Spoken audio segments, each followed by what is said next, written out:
The At Your Instant podcast is brought to you by Comic Town. Check them out at www.comictown.net or search for Comic Town Gaming Center on Facebook.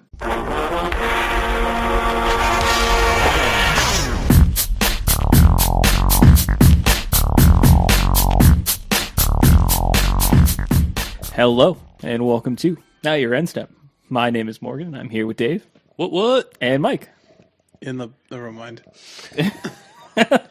This is a safe play. We have That's the internet response there. I'm sorry. It's just canned at this point. That's true. We have another fun-filled episode for you guys this week. Probably a short one, in fact. There's not a whole lot that happened really in the magic sphere, as it were. But doesn't mean we shouldn't make an episode or anything like that. Definitely have some fun insight and things like that. So we'll go ahead and talk about a couple of community things. Nothing really too drastic or big, shaking up the community. And then we have some competitive events to discuss. And then after that, we'll do our typical wrap-up stuff and kind of get out of your hair. So first and foremost, let's jump into the community segment. So over on Channel Fireball, LSV has a very popular sort of article series, and I think other people done What's the Play articles for Channel Fireball, or is it primarily just at LSV? I think on there it's been primarily him, but the What's the Play type articles are sort of magic puzzle articles, have been sort of a staple of the genre for a long time. Yeah.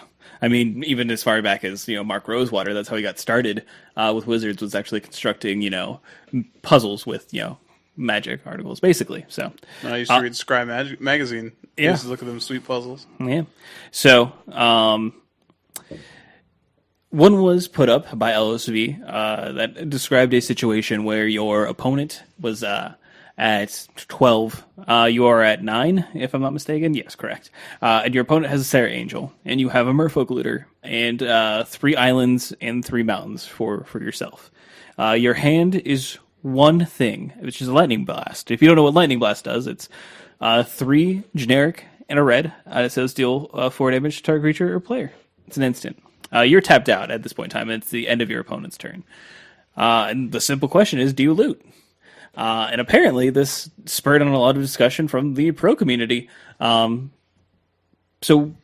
before we reveal what else we decided what the play should be, what did you guys initially think when you saw it?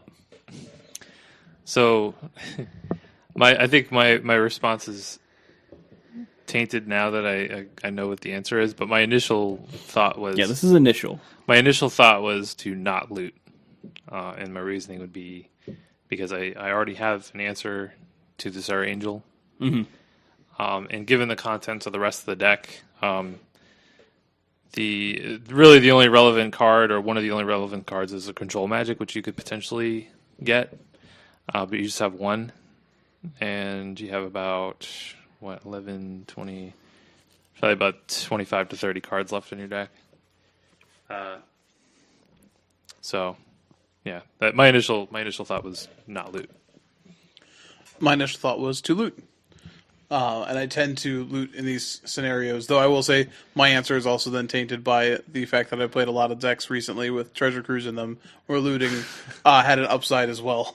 Right, yeah. No, this one, there aren't any graveyard shenanigans, there's no delve cards. No, this seems to be Tempest block. Yeah, it's like Tempest block draft, I guess.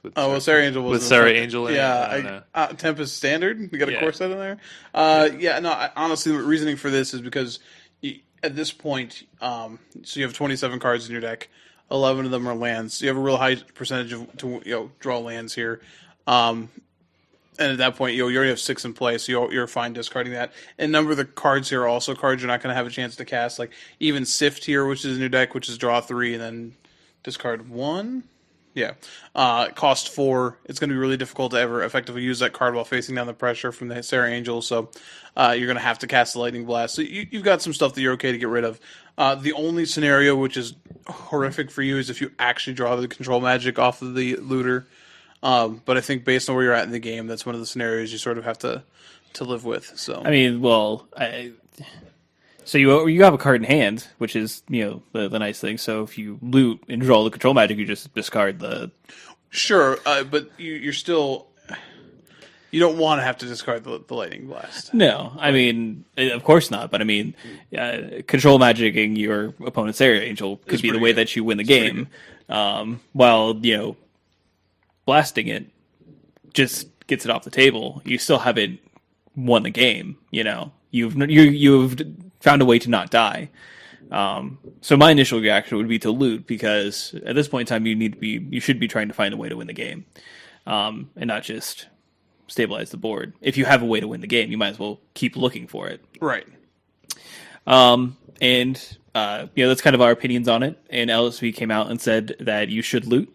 And many other, pros decided that this was also the decision that you could make, and many other people decided that maybe you shouldn't. I think that we've, as a consensus, probably now, regardless of our initial impressions, decide that looting is probably the best choice in this little Magic puzzle game. Yeah, I think the main thing is what you said. You got to find a way to win the game. So, initially, me is like thinking, okay, you have Lightning Blast already to handle it, but you're not actually winning. That's just making the board. You just both have an empty board then. Yeah, if you're doing that. So, well, I mean, I guess you still have a looter technically. Sure. It goes a long way. Again the next turn. Yeah. I think if I were playing this game, I probably never would have been in this spot, because I probably would have looted on my own turn. But that's not the problem we were given here. So. Aren't all of your lands tapped out? Yeah. Yeah, but like maybe before you cast whatever you did, I mean, whatever it was that you did. Maybe what you did was really sweet, though. Yeah. Well. Maybe like so sweet you took your eyes off the prize. Yeah, and I think that I think it was Tom Martell that actually had a comment on this article that was like, if you don't, like, let's say down so many cards in your deck is the control magic. Well, if you don't start looting now, you'll never be alive. You won't be alive in enough time to actually be able to draw it anyway. So the only way that you actually win the game is by looting as much as possible. So, and I think that's about the correct answer. I haven't really seen a whole lot of people that sort of disagree with it with any sort of clout. The most that I've seen is people like just being terrible people in describing how you should loot. Like, that is you loot, and if you don't loot, you're an idiot. It's like, that's not really how you make points to anyone. There was a comment that I really enjoyed, which was like, like TLDR, loot if you like free Sarah Angels, loot if you're a monster and don't like free Sarah Angels. I enjoyed that. I will say it wasn't totally consensus among the pro community. I know like Brad Nelson and BBD definitely said they would not have looted, and kind of stuck by that. So, I mean, it was an interesting question. I mean, I guess that's all you want out of these. I mean, there's maybe not 100% correct answer, though. I mean, it's probably correct to loot, but there are arguments the other way. Right. I mean, there are bad arguments though. But you're right. There are arguments. Yeah, and it's just, it doesn't feel like looting versus not looting. In all honesty, doesn't feel like it would make that much of a huge like percentage impact. So I think you just do it to regardless of what your initial like apprehension about it would be. I think you loot if you want to be on the right side of history. There you go. Oh man. Anyway, so moving on, the other thing that we wanted to touch on here was sort of a nifty thing that the Wizards has done with the tokens from Eternal Masters. Now, if you actually look at the tokens on Eternal Masters and you look across the edges, they have like halves of words and sentences basically. And this is actually strewn across about 100 tokens. So the magic of the internet, which is basically just a giant computer of people, worked together to compile the two quite long and extensive texts on the backs, on the edges of these tokens. You can check this out on Reddit, and that's where the actual entire the Magic subreddit and the entire things are kind of written out. And they're two separate speeches, basically, from opposing factions of Paliano, which is the city where Conspiracy is based in. And we have Adriana, the captain of the guard, which is Brago, would be Brago's guard, and then Marchesa, the Black Rose, and the queen, the new queen of Paliano. Her Majesty Queen Marchesa, the Black Rose, first of her name, head of the council, guarantor of lawful governance, sole sovereign of the High City, true heir to the throne of Paliano, and all rights and privileges thereof. Oh, I didn't know we were dealing with a Daenerys. She broke some chains, she mothered some dragons, she killed some ghosts. Buster of ghosts. Buster of ghosts. Which did maketh her feel good.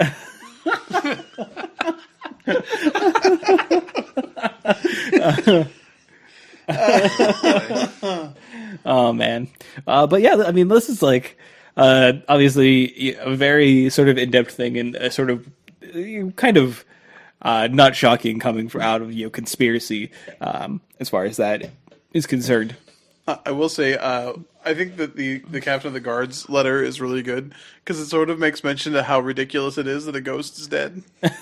Like a couple times, it's like somehow she murdered the king, and then it was she inserted herself into the sovereign's will and testament, a document forged, no doubt, from the whole cloth. For why would the king eternal have a will? I'm like, you raise a good point.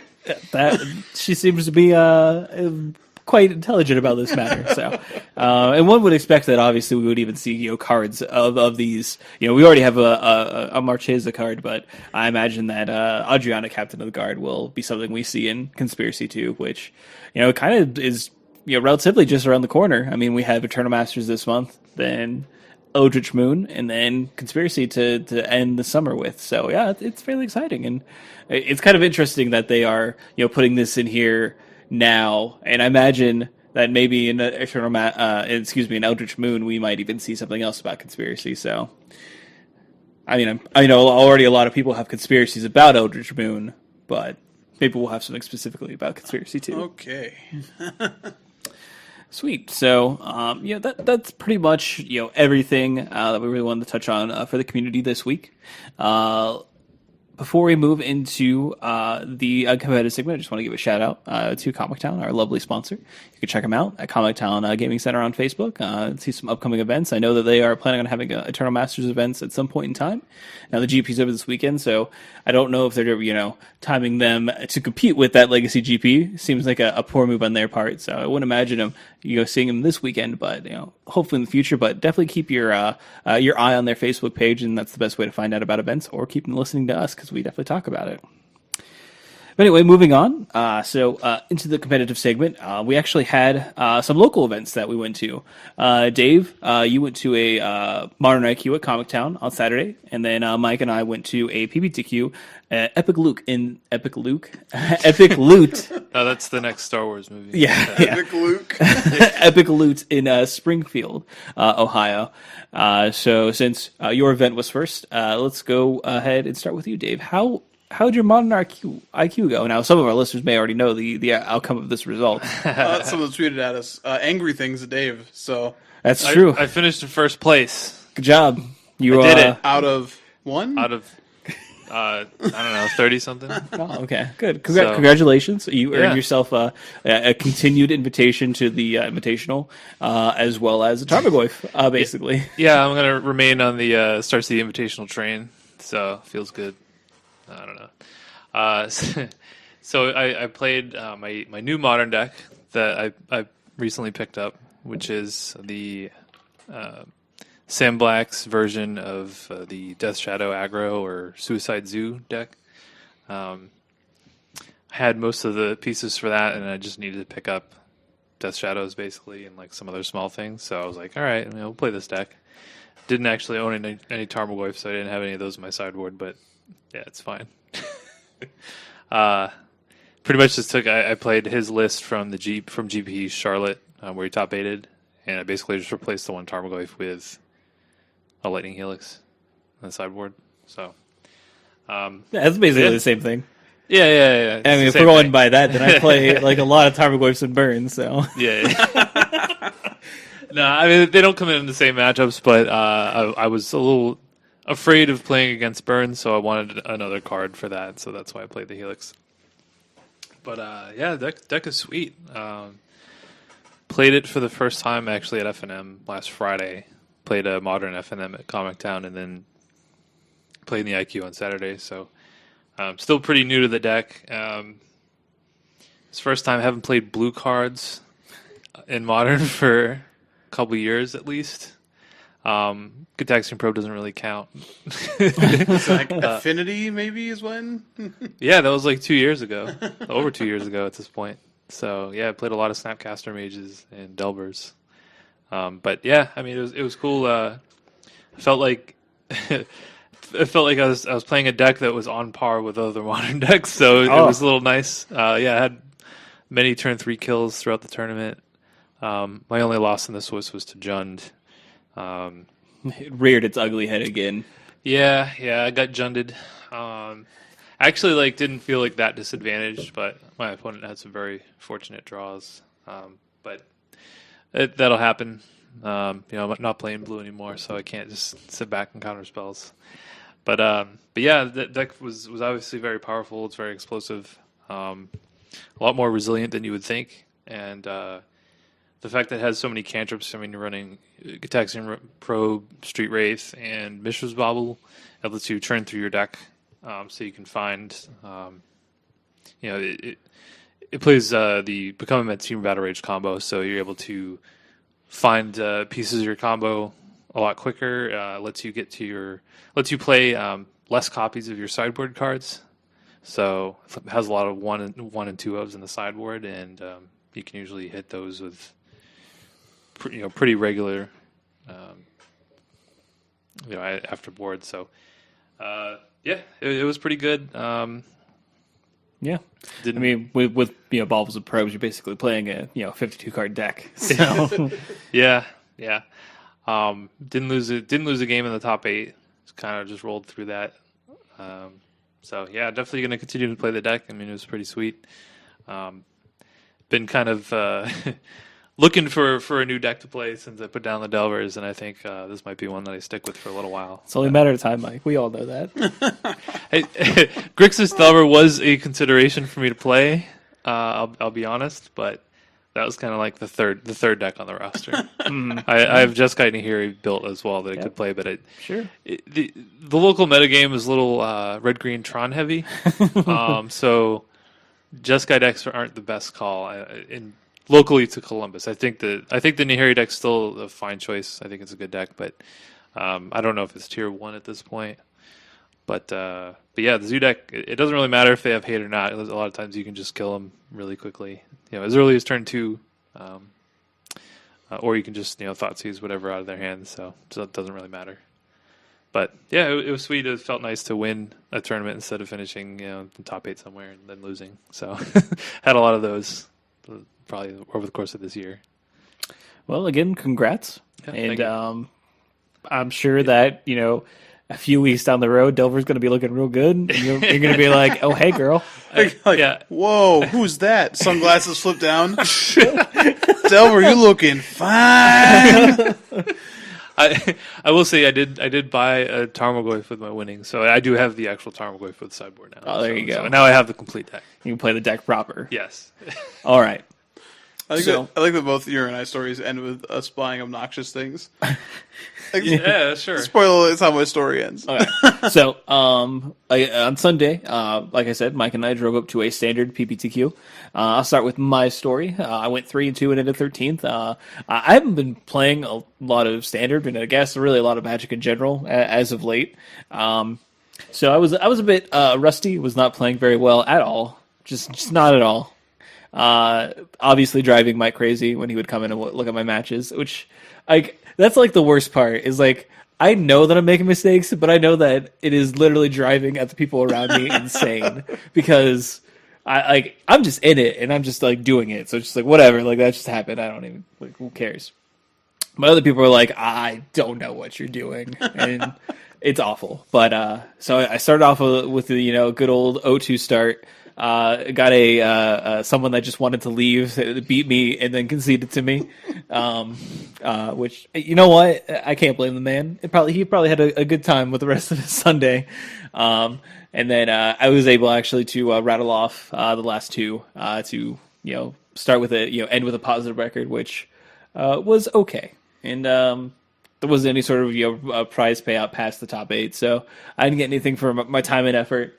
But we did get some mark pies for lunch, and that was fine. You got to see a sweet malt. Yeah, sure. Sad mall. My bad. It was very sad. It was like it never opened, even though it did. It did actually open. And because there were no people outside walking, we could hear the '90s music pouring into the store. Oh yeah, we heard some Hanson. All Star by Smash Mouth was playing during the players' meeting, and you could hear it very clearly. Is it just like the worst possible? I think you underestimate how much I enjoy bad '90s pop. I know that you like some of that, but I mean, for everybody else. No, it was pretty miserable, not gonna lie. So, I played Banned Humans as my standard deck. I really feel like, the deck is very good. Obviously, people better than me have, played it and done very, very well with it. And like I said, even though I haven't really played standard very, very much, I was able to, pilot it decently enough to, get some wins eventually. So, it's definitely a good deck, and it's a deck I'm probably going to continue to play until Eldritch Moon comes out and something cool comes out, but we'll see. So Mike, regale us with your tale. I was going to say the deck did look sweet. I will say that I think it needs something more if there's going to be more mirrors. I watched you play a 40-minute game one in a mirror match where no one could break through. There were no flyers. No one could do anything. And you wonder why I play mono white humans. So yeah, definitely going forward, I will have sort of the mirror match in mind, and I might play Displacer. There's been a lot of lists with that. If you have them, there's also been a lot of lists that have Avacyn. And then there's also Griff Spoon that have been seeing play. I don't know if that's for the mirror match as a way to get through. It feels kind of loose when you have a bunch of Dromicus commands. So I don't know if it's that, but you also have Tragic Arrogances as well, which can sometimes be relatively clutch in the mirror match in your company matchups. So it could be some combination of cards, but I really like the Displacer lists that have kind of been showing up with Banned Humans. So and you have a lot of Thalia's Lieutenant is a really sweet interaction, obviously, and you still have you still have Reflector Mages and stuff like that. So definitely some interesting things that you can obviously do, and then being able to flip your opponent's transformed werewolves and stuff like that can also be relatively powerful in certain circumstances. So I would look at Displacers being sort of the mirror breaker potentially going forward. But no, continue. So it was I played the blue-red Eldrazi deck, which I talked about here last week a little bit. Only real changes I made, I put a brutal expulsion in the main based on one of the list of top 8 of the GP in Manchester. Was that sweet? Card was sweet. It did some really cool things. So I finished second, I guess, too. Put it right there. Yeah, frustratingly lost in the finals. I played green-white tokens 1, 2, 3, 4 times on the day, and beat it every time other than the finals. So it was a little awkward. Yeah, game one he had the draw that makes that deck terrifying. He just went Oath into Nissa, into Gideon, into Avacyn, into second Avacyn for my removal spells. So it was a bit rough. Game two, I managed to get there on the back of him punting a little bit into a card that no one knows what it does. I can't remember the name of the card now. It's really terrible. But it's a card in your deck? Yes, it does. I can't remember the name of it. It does 5 damage to a creature or a planeswalker, but you have to bounce a land. Oh, yeah, 3 mana. Oath of the Gatewatch, uncommon. Yeah. Something in flames. Nobody knows what it does. Even the Rise guy who in had flames it in his deck. or something like that. Yeah, I know, I'm sorry. I cast that on his Avacyn that was a 5/5, and in response, he Dromoka's commanded, putting a +1/+1 counter on his Avacyn and having me sack an enchantment instead of preventing the spell. So then I could just cast Kozilek's Return and wipe his board afterwards. So it was a little awkward. So I took game two. Game three, I mulliganed, kept an okay hand, and just missed a bunch of land drops. It was just really rough way to go out. But the deck was still sweet. Did some really crazy things. The room was a little weird, I think, because I was telling Morgan, it felt like there was a lot of old tech in the room. Like, I played against Black Green Rights twice, once in the top 4 and once in round 1. Like, full on LSV from the Pro Tour, Black Green Rights. So it was sort of interesting. Devour and Flame is the. Thank you, Devour and Flame. I knew it was in Flame, something in Flame. Yeah, I also played against. Something's on fire. I also played against Rights as well. You played against my same opponent. Yeah, exactly. But yeah, I had a pretty good day. I had some weird interactions on the day. I definitely felt kind of bad about one, but I had to call the judge on it. My opponent cast a collected company against me. This is round 3. He was playing Bant Humans. And he went, look at top 6, put a Thalia's Attendant down. I said, okay. He goes, triggers. I said, sure. He puts a counter on his other 2 creatures. And then he goes, all right, and I'll put this other Thalia's Attendant down. Triggers. And I went, no, I gotta call a judge here. And like he was like, oh, well, I'll take these counters off my creatures. And I'm like, don't do that. Like, so like I came over and the judge ruled the way I thought he was going to rule, which is that the guy only got 1 creature off his collected company. And I felt awkward about it. I'm like, but like, there's so much room for abuse there. Where if you're just like, triggers and wait for your opponent to respond and then choose a different creature off your company. And the guy like totally, he understood. He's like, no, I get it, but it was just really awkward. I'm like, yeah, I'm pretty certain that we're not gonna do this. I lost that game. I won the match, but I lost that game. But it was just a really weird interaction. But it was a fun tournament. I was really frustrated to lose in the finals. I've played in 3 PPTQs in the last 2 months and have lost in the top 4 or the finals now in all of them. So it's kind of. I've transferred my. Yeah, that's what I was hoping. Great, my thank you. good. I don't even know if I would call it bad luck because you're still top 8. But yeah, it's like it wasn't. I mean, I got 150 in store credit. Here's the heartbreaking thing: is that my only loss was in round 2 to a guy playing Red White Humans. He blew me out game 2. He boarded in Gold Knight Castigators, and I just was like. You brought out a lot of counter magic in that matchup, so all of a sudden it's like, oh, I have no idea I can't kill that unless it's like a Kozilek. I know, you have like spatial contortions and stuff like that. Yeah, exactly. It's like, So, or awkwardly, you boarded all of the DO4 damage one, and it does 8 to it. Still doesn't. Yeah, still doesn't kill it. Yeah. But he was in the top 4 playing against one, and they were discussing the kid was just like, I'm just here for store credit. I can't go to the RPTQ. And I was just kind of like, man, I hope he wins. But now my opponent played well, but I got $150 in store credit at Epic Loot, and their pricing is a little bit odd on non-foils. So I just bought foils. So I bought a foil Ugin. Yeah. for Tron. I bought a foil Ulamog. Why not? I just was like, I'm never going to buy these cards otherwise. It was a good time. It was fun. It felt nice to get those things, but it was a long day to not, to be there that long and to not win was really upsetting. Oh yeah, no, I've been there quite a bit. It's definitely frustrating, but you just got to keep plugging away. Sometimes you got to find a new deck, and then then you get there. I won't play a new deck though. This one's sweet. This deck is so sweet. Yeah, no, I agree. I'm not changing my deck in Standard either. So it's pretty clear that green white tokens is the best and best second Standard, I think, bar none. No, I think it is as well. But I'm sticking with red white humans. I've been playing this deck for 3 weeks and I still don't own the entire deck. I opted to buy foils instead of buying a Chandra to give back to Morgan because I'm a good person. I don't need it. No, that's fine. So anyway, enough with our local tournaments that we attended. Let's move on to the GP. So it was a GP Costa Rica. It was a smaller GP. It was capped at 500 players. A total of 468 were the final number of attendance. And it was won by none other than Seth Manfield. Guy's just crushing it. Playing green white tokens, so another GP taken down by green white tokens. Obviously, like we just said, the best deck probably in Standard right now. It's 3 GP wins in a row the last 2 weeks. It's definitely like we figured it out, we did it. So we also see though that the another pretty good top 8 kind of showing up here.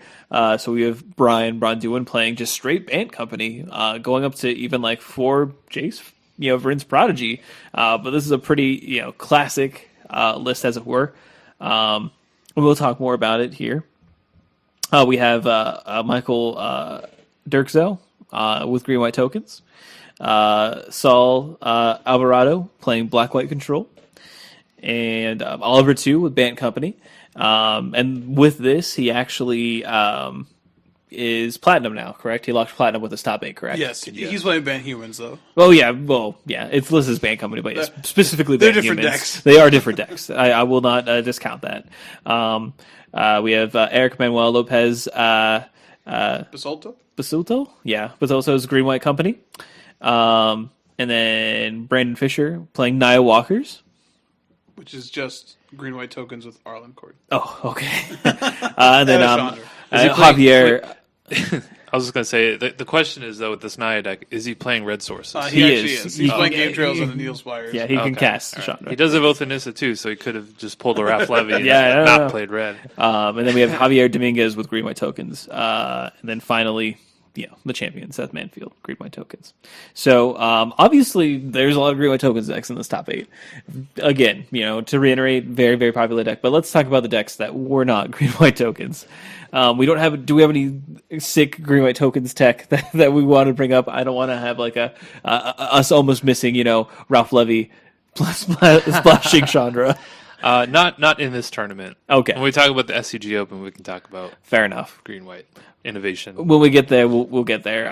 So let's look at BBD's Bant Company list. So like I said, this is sort of the old school Bant Company list, but we do see that he is playing Eldrazi Displacer, and like I said, that it can be a mirror breaker. It definitely allows you to abuse your enter the battlefield effects as well as tap your opponent's creatures, which can be very helpful.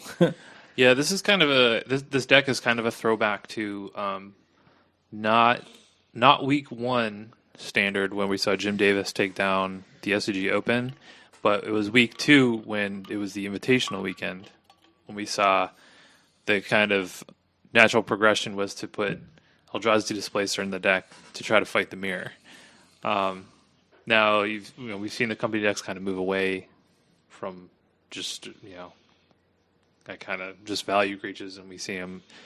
Bant Humans is kind of the new hotness, I guess. But yeah, he's just choosing to just go. You know what? I'm just gonna play all good cards, and that's gonna be better, I guess. Worked out. I think his only loss in the Swiss was to Brad Nelson, who was playing the same 75. Yeah. So, but unfortunately for BBD, he ran into the buzzsaw that is the world champ in the top 8 and got dispatched. So, I do think it's important to note as going through this list, the Tireless Tracker becoming the staple that it is. Yeah, because those are not 4-ofs in the early. I know, not at all. Lists. And that card has shown itself to. I mean, they weren't the Jim Davis list. They were not consistent. Like all the lists that were coming out at that point were not all 4-ofs of that card. It was sort of like surprising to see, like, okay, maybe this card can break through. It was like a 1 or a 2 of, and now it's sort of cemented itself as a value engine that goes along. So yeah, and playing that card over the weekend definitely showed itself to be that. So it was most certainly a good card to have access to for sure. So, what do you guys think about the full throttle on the Jaces though? I mean, that for the longest time, Jace has kind of fallen out of favor. So to see 4, I found kind of surprising. Yeah, it's sort of interesting. Again, this list seems sort of equipped for. We talked about the mirror matches and how much of a slog it can be, even if you're playing against Bant Humans. And this one seems sort of equipped to go long. 4 trackers, 4 Jace with the displacers. Like, it's okay. Like hunkering down and turtling up for a little while. Yeah, plus you can get into situations where it's like, do you want to loot or not? I don't know. There you go. Well, he said he wouldn't, so. Yeah. All right. I was going to say, like, for the Mirror Breaker, though, it's like if you can't play 8 collected companies, then you just have to sell for 4 collected companies and 4 Jaces, which is kind of like, more collected companies. Yeah, pretty much. Basically. All right, moving on. Let's take a look at this Nia Walker's list. Now, this is a sort of a deck dynamic that has gained in popularity. playing just sort of a mid-range, planeswalker focus list. Again, this is very similar to the builds that we see of tokens. Playing for Nissa, for Gideon, for Avacyn, Hangerback Walker, Lambhole Pacifist, Sylvan Advocate, that sort of shell still remains intact. But we are getting things like Arlen Cord as being sort of another mid-range threat, as well as Chandra being able to play red. And you have this huge, sort of late game planeswalker that can, clear the board and then, set up your wins. And then, we don't see things, at least main deck, or even sideboard things like, Secure the Waste or anything like that, where they'd really be really going hard on the token aspect. So I think this is a pretty interesting list, and people really like these kind of lists and have had fairly good success with them, and I would expect them to continue to be seen. And I think green white in general is just a really powerful shell that you can potentially look to slotting other colors into and seeing if it works. Especially when you're going heavy on planeswalkers, Oath of Nissa just helps you smooth that out a lot more. So it makes your mana less of an issue than it might be otherwise. Yeah, I will say though, like if I were choosing between just straight green white and the Naya list, I think I would just go straight green white. Yeah. If you had that option, I mean, both shell or like you said, the green white shell is so powerful. I don't know that you necessarily even need to add the red. Right. Like you don't really need it. And I think making your mana as consistent as possible is more important, especially when you still have decks like mono white humans or red white humans out there that. They can just outpace you, and that's how you can lose. The thing that makes green white so good is that it has a lot of individually powerful cards, and it attacks on a lot of different angles. So it's a hard deck to just hate out. Yeah. But one of the ways that you can beat it is by going under it and just trying to pressure them. So I don't know that I necessarily like making the mana base more awkward because it seems like it opens you up to getting. Punished. Getting punished by those aggressive draws. So, but yeah, no, I don't disagree with you. Yeah, I will say I agree with you on that. But credit to people like Brandon Fisher and even Eric Manuel Lopez, who did play the Chandra plan, like the full on like Ralph Levy plan. These are the people that are doing good work, sort of attempting to fix the metagame a little bit. To cause those decks to maybe. You need people like this who are going to push the metagame a little bit differently, who are going to try and find a way to go over the top of the mirror match. And even though green white is still pulverizing, these decks, two of them making the top 8, who have one being a much more significant change than the other, show you that like it's still fruitful to make those changes. Well, I think it's a different story if you're playing something like Radiant Flames in your deck. This Naya Walker's list is not playing Radiant Flames, but I think like. That would be a reason for me to want to play red, because that kind of solidifies your matchup against more aggressive decks. It gives you another tool to fight against, the other creature decks. So, again, I mean, this one is just going with just the Planeswalker splash with the one Dragon Lord attacker in the sideboard. But yeah, I would personally stick with green white, but I mean, it does give you a little bit of a different angle. Mm-hmm. Sometimes you just want to cast some red spells. You just got to do it. I know there was a white-black control list here in the top 8 as well. Where do we see that deck going forward? Is it sort of the best positioned control deck in the format? Does its prominence kind of change going forward? I think interestingly that deck is also where it's at because it plays half the game that the tokens deck plays. Yeah. Sorry, I just lost my mind a little bit there. That's just to full disclosure, the NBA Finals is currently on at this point in time, and we're watching game 3. Game 3. I'm sorry, Cavs are going to lose the series, but. Anyways, I think because that deck also can do, so it does one half of what the tokens deck does. It can play instant speed tokens. It can secure and it can get an emblem and sort of get there.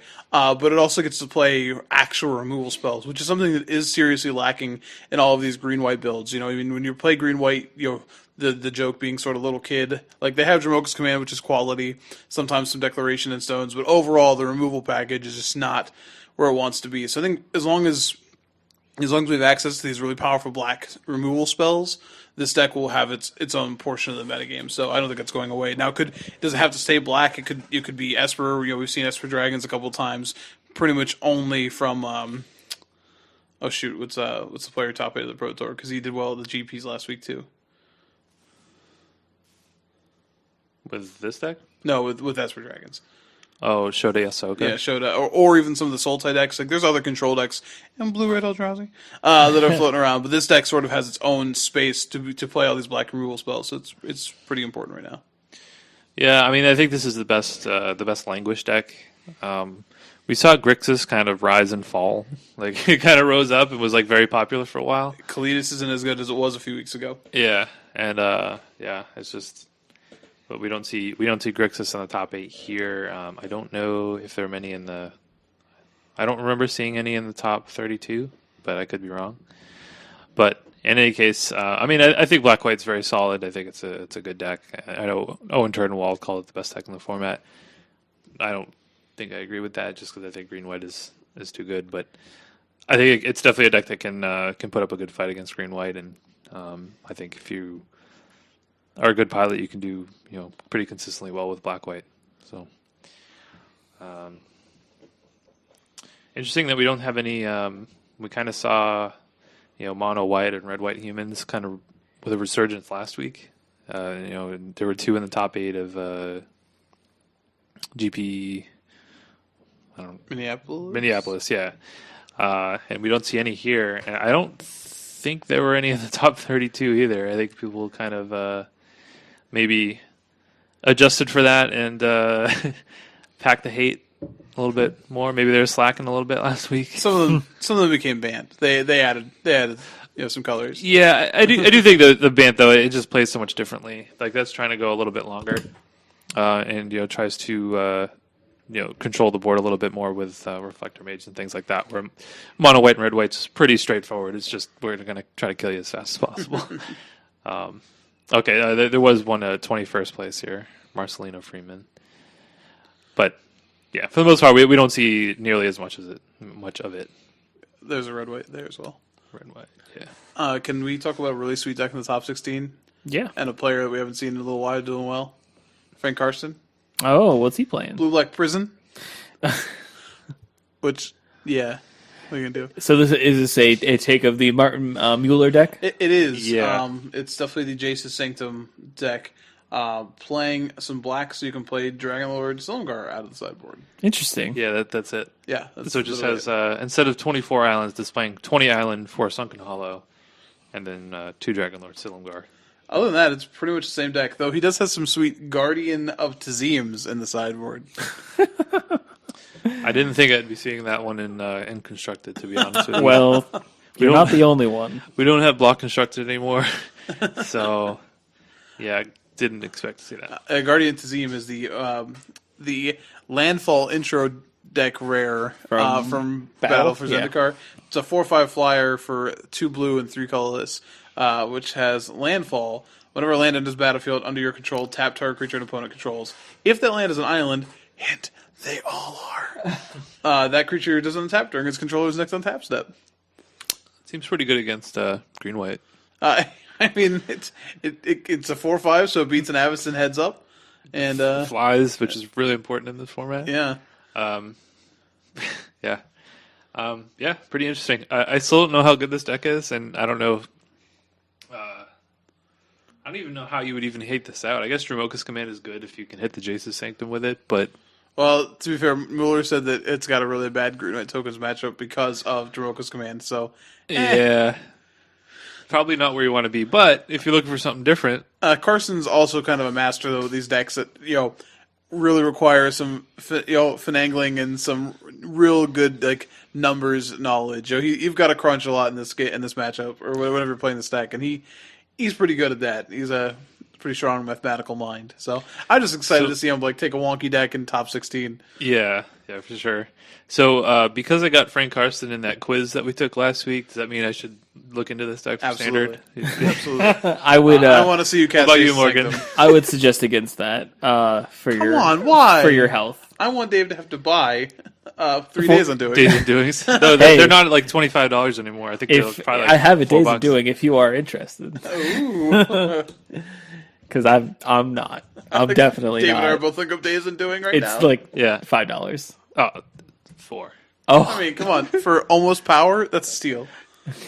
Yeah, it's just one little line in there. Don't worry about it. Yeah, but you just take more turns with this deck, It's so it doesn't basically- matter. You can fix it. yes. You play a 6 mana sorcery and fix it. Correct. You did it. All right. Any other decks that we want to talk about from Costa Rica before we move on to the sort of the metagame? I just want to say overall, a lot of the, I guess, from what I've read on social media and things like that, like a lot of the pros are saying that, even though this tournament was under 500 people, it was like one of the hardest tournaments. I bet. Because there was such a concentration of like pros and grinders there that if you read BBD's tournament report kind of article that he had on Channel Fireball, he just like every round you just played against somebody that was like either top 8 at this GP or was like a platinum pro or like it was just like absurd. So yeah, I mean it's definitely interesting in the fact that we don't see GPs of this size anymore. This is kind of like Yeah, unheard of. GPs maybe 10, 15 years ago were like this, but not anymore. So it's kind of funny to see those kind of numbers. But anyway, speaking of BBD, he's one GP point behind Tomohiro Saito now for the GP Player of the Year Nice. slot. And funny enough, Seth Manfield is also tied for first for. In case he didn't have enough ways to qualify for Worlds. Yeah, I think he's like queued it like 4 ways or something like that. Yeah. How does that work if he actually wins? Do you guys know? Does he he just gets in because he won it last year? Yeah. Right? So he has that slot. Yeah, so he doesn't have any other slots. They move down. But like on the I guess the GP, I guess the spreadsheet that has it, he's still listed as being in first. So Yeah, I don't know if I'll that look counts or at it. not. But That was really random. I was looking at the day 2 metagame breakdown. The last deck listed is Teamer Tentacles. What the heck is that? oh, there was a deck tech on that. It's gotta be like a Crush of Tentacles deck, right? Like that's what it has to be. Yes. I'm I guessing. just I would sounds- have to I just want imagine. to like There's nothing calling else it- that has calling a deck Blake Tentacles is just not okay for Magic. I want us to never do this again. Can we stop doing that? Yeah, don't. Not a fan. Definitely not. But we do see that obviously Green White Tokens is the highest represented deck. Total of 21.2% of the actual day 2 metagame, followed by Black White Control at 17.2%, and then like a huge drop off to Ban Humans, being 9.9% of the actual day 2 metagame in Costa Rica. So those are sort of the top 3 GP decks of this week in Standard. Anything else from GP Costa Rica? All right, let us move on. Next up, Sorry, that was really funny because I definitely like shook my head no, but it definitely sounded like you weren't actually listening for an answer. Like anything else? All right, no, moving on. Like, whoa, wait, what? Like, audio medium definitely makes sense. People can see you shake your head. It's fine. So we had the Open in Atlanta over the weekend. It was Standard as well. It had a total of 695 players. So our open was bigger than the GP. Yeah, When was the last time that happened? Yeah, but I mean, like you cap a GP at Last 500. What are you going to do? this last weekend it happened. This Open was Yeah. Saying before this one. oh Yeah. I don't know. Anyway, good job. It was won by Tom Ross. Tom the Boss Ross, playing a control deck. No, I'm just kidding. He's playing white red humans. He's bashing people in the face. Defeating Bant Humans in the finals, piloted by Todd Stevens. Jerry Thompson was kind of the other big story coming out of this Open. He went 16-0, so he went 15-0. He won the first round, so he didn't do that, and then he just got paired up against Tom Ross, correct? Yes. And well, I guess it was just Tom Ross's weekend. Yeah, it was kind of anticlimactic because they went to a game 3, and then Jerry Mulligan had to keep like a one land like Westvale Abbey hand. Oh. He just got crushed. Yeah, that's a bit awful. We also have Chiho Yim being in the other notable name here in the top 8. Is there anyone else that I'm missing? I don't want to miss any less notable names than that. So, but I don't think so. All right, just wanted to double check, wanted to make sure.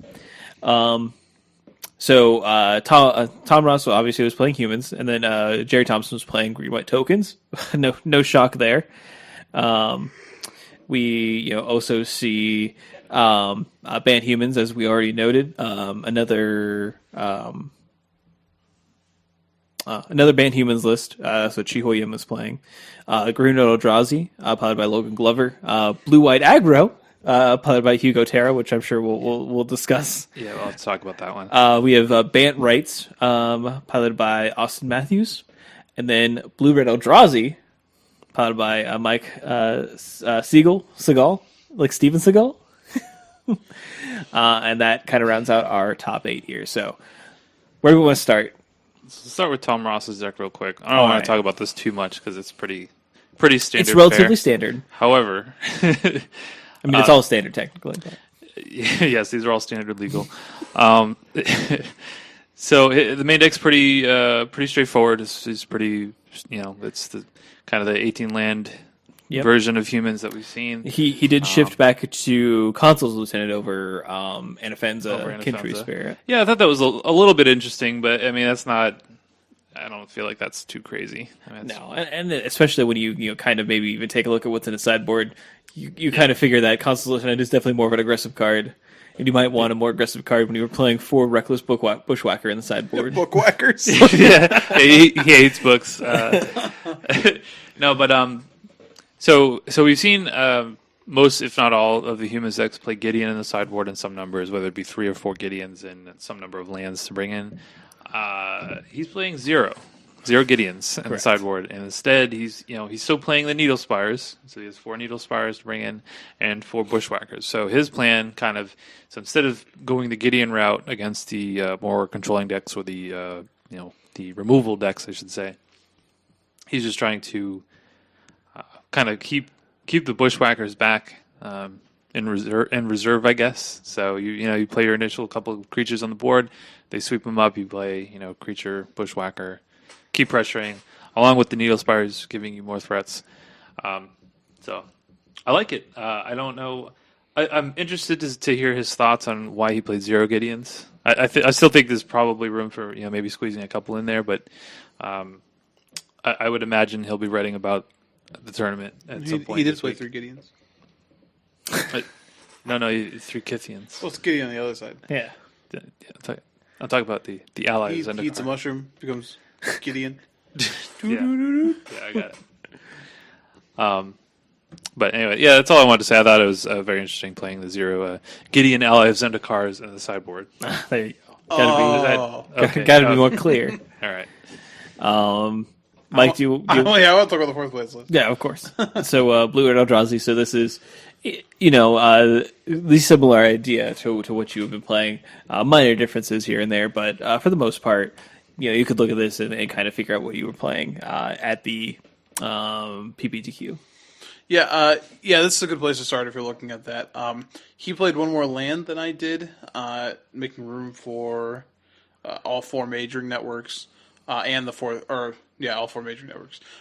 He also so I've been playing a I can't remember the name of cards today. Is that terrible? I mean, you you're play just getting them. old like me. It's This is fine. really bad. I don't remember anything. Ruin Processor. I've been playing that in the main, but he actually has cut down to only 2 Kozilek's Return, which out of anything I've seen in this list is the only thing I disagree with thoroughly. Because Kozilek's Return is one of the best cards against green white tokens, especially if they're on the sort of swarm you plan, because you need to be able to secure the wastes. You could argue that you're supposed to counter those, but counter spells are really bad if they get like a Nissa underneath you. Like all of a sudden it gets a little awkward. So other than that, it's pretty straightforward. He's playing all 4 Anticipates, which is I'm only playing 1. I've been really underwhelmed by that card in general because you want to hold mana up for your counter magic. So like like logically you would think like, oh, well, when I don't have to counter something, I cast Anticipate. But instead, you end up having Anticipates instead of action. So then, like, you have to anticipate and you can't counter the spell. I just haven't liked it very much. Go ahead. I was going to say, it looks like, I mean, just looking from the list, I haven't played this deck at all. So, I mean, you can probably speak a lot more to this than I can. But it looks like he was trying to just go for more streamlined list. Like, he has a lot of 4-ofs and 2-ofs in this.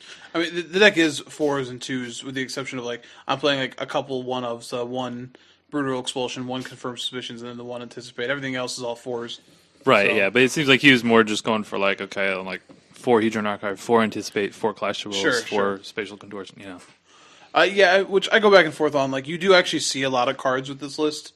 The 20th land, I think I could agree with. I've really liked Majoring Network. But it's it does what it's supposed to do. It counterspells all the way up until you cast an Ulamog, and it casts Ulamog on turn 7, 8, pretty consistently. Sometimes a little bit faster than that if you have a good Major Network and like a Hedron Archive. But that's pretty consistent while also just casting spells, which I think is the best part about this. You're not spending your turn putting lands into play to hope to hit the Ulamog. You're just playing Magic and then eventually casting Ulamog, and that's the best thing about this. His sideboard's a little bit interesting. I have no idea why there's a Deceiver of Form listed in the sideboard. And my only thought is that's the card that he was bringing in to help, because you want another card that doesn't cost 10 to trigger your Kozilek's returns.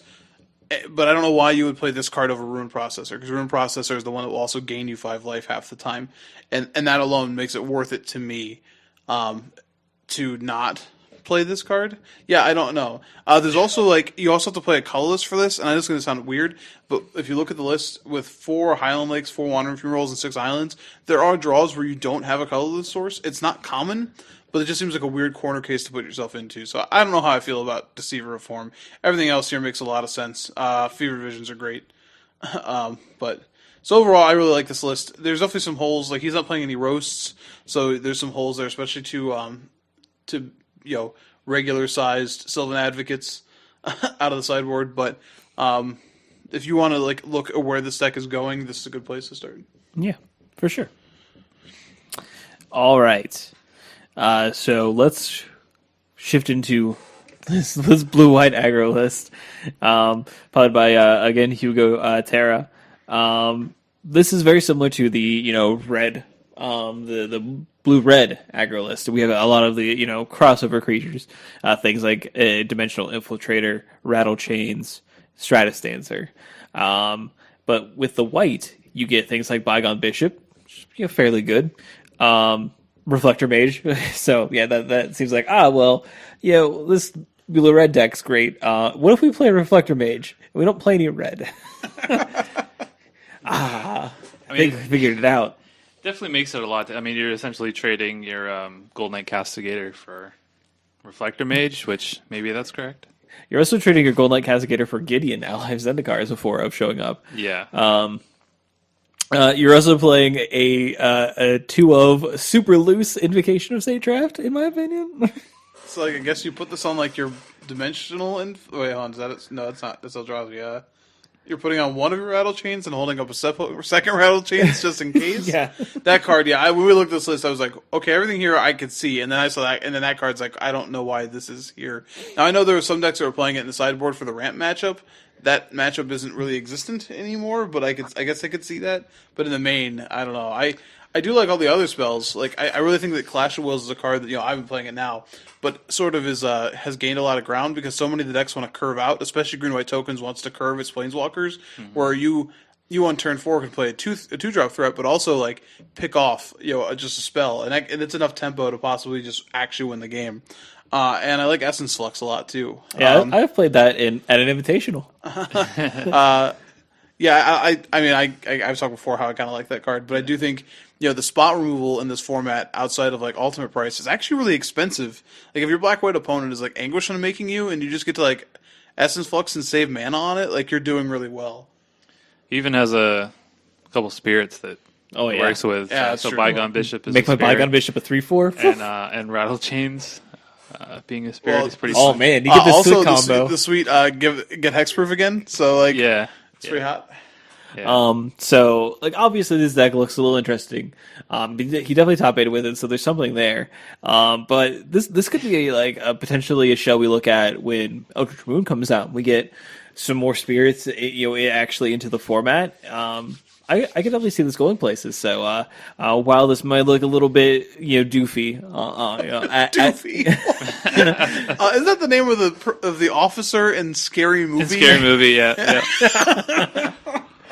I will say, from seeing this deck top eight, I mean, I think it's clear that kind of we talked about the green-white shell.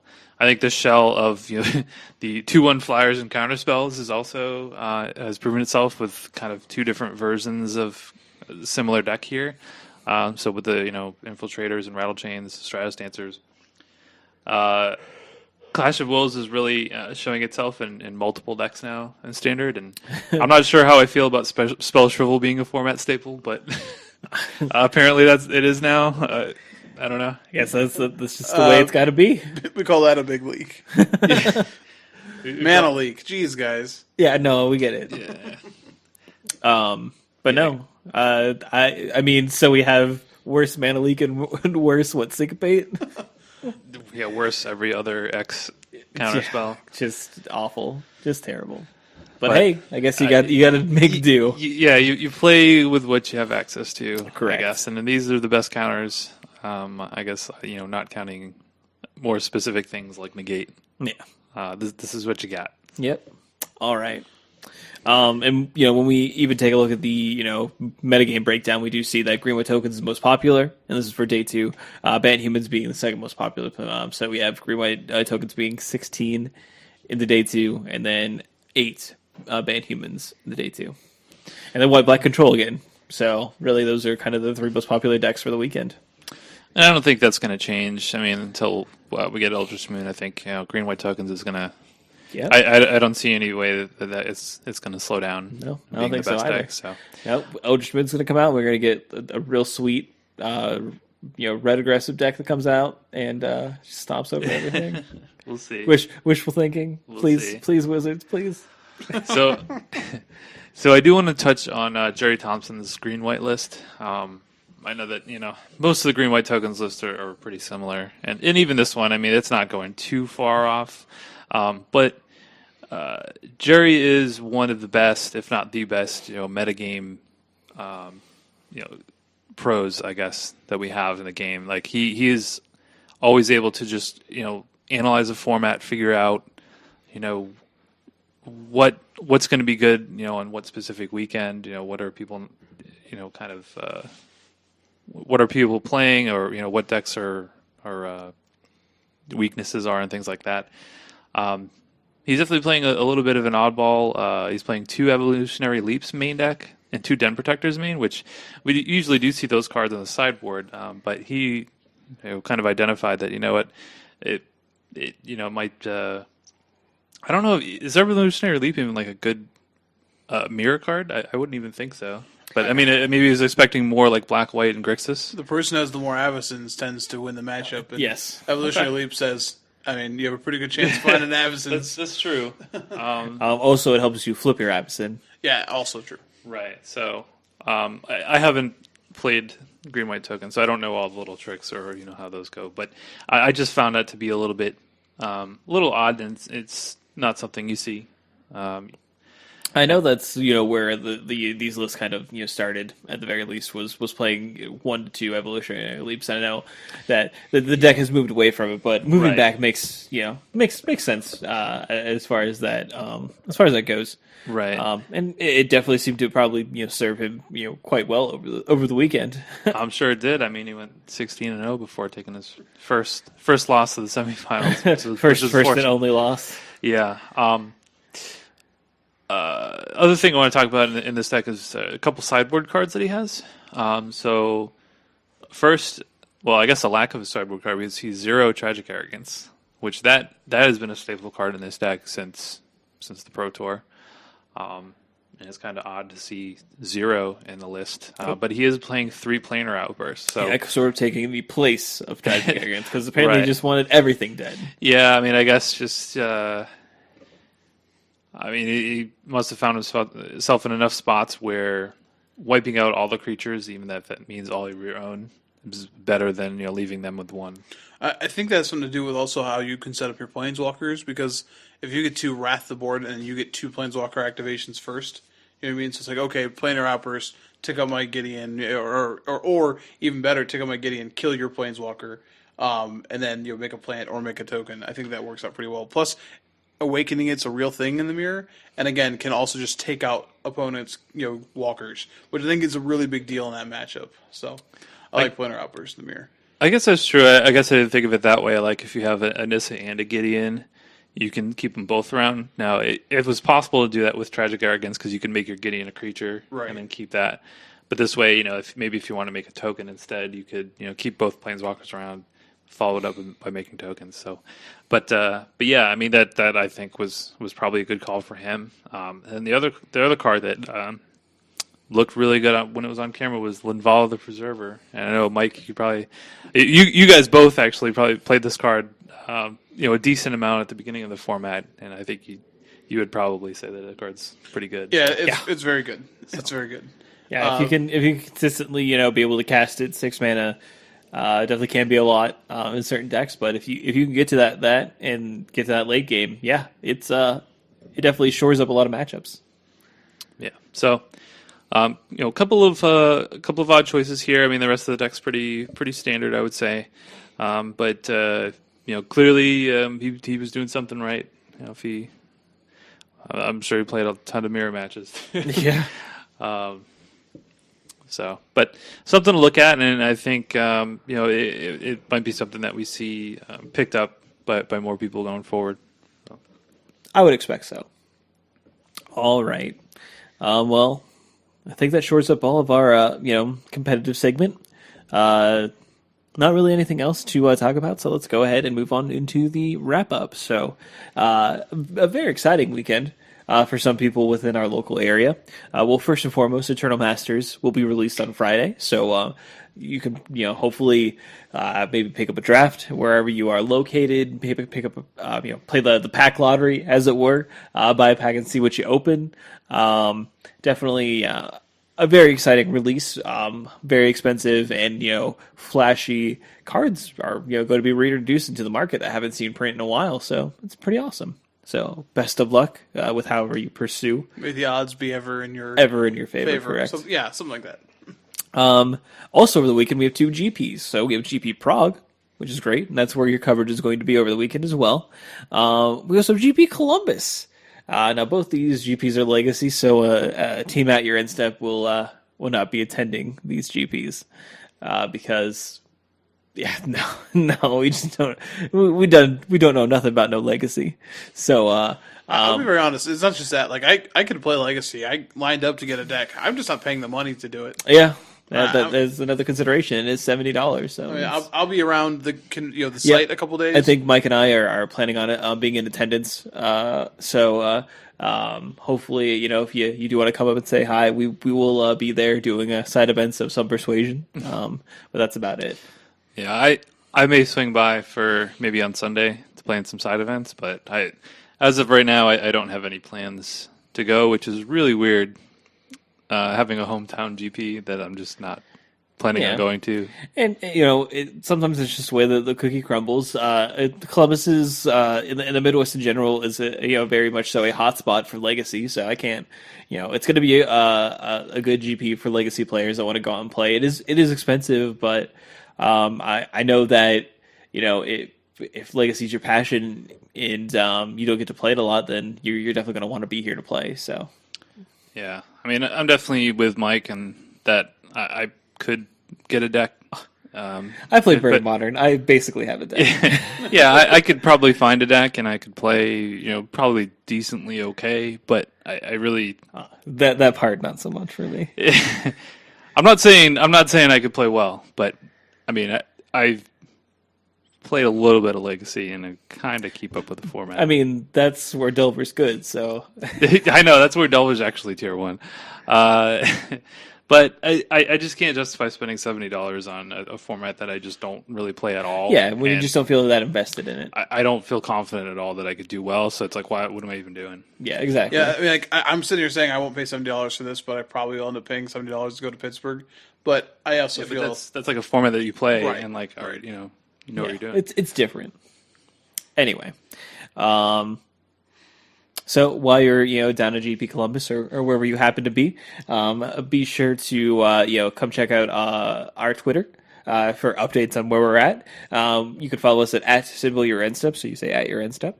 There's also our Facebook. You can just do facebook.com/at your end step and come like our page. Also, give us a review on iTunes. We really appreciate the feedback and definitely take it to heart. I think we might be lining up a giveaway. I recently procured a new playmat. It's the same playmat, but it's just fresh and clean. And I just have the spare playmat hanging around that has our lovely logo on it, and I think I want to give it away. So we'll definitely come up with a contest of some persuasion and figure out a way that we can get that to one of our lovely listeners. We also have an email address if you want to contact us via email. It's just @yourendstep@gmail.com. And don't forget to check out our sponsor, Comic Town. You can just check them out at Comic Town Gaming Center on Facebook. But that is everything for this week. We appreciate you guys listening, and we'll catch you next time. Bye.